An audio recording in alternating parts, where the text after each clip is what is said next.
Ration షాపుల్లో సన్నబియ్యం పంపిణీ పథకానికి మంచి స్పందన వస్తుంది.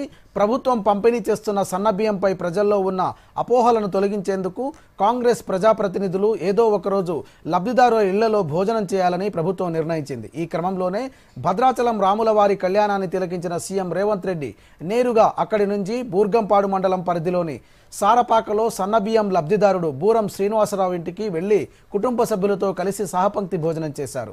సీఎం వెంట వెళ్లిన డిప్యూటీ సీఎం మల్లు భట్టి విక్రమార్క, మంత్రులు తుమ్మల నాగేశ్వరరావు, పొంగులేటి శ్రీనివాసరెడ్డి, ప్రభుత్వ ప్రధాన కార్యదర్శి శాంతికుమారి కూడా అక్కడే భోజనం ఆరగించారు. అనంతరం శ్రీను కుటుంబం కష్టసుఖాల గురించి అడిగి తెలుసుకున్నారు ముఖ్యమంత్రి.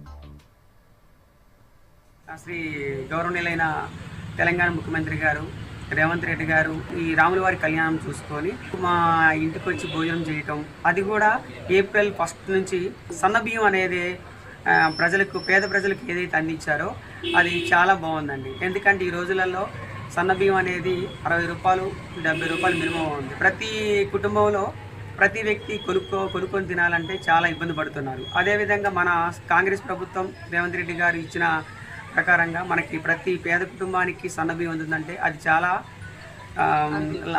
చాలా అదృష్టం అండి.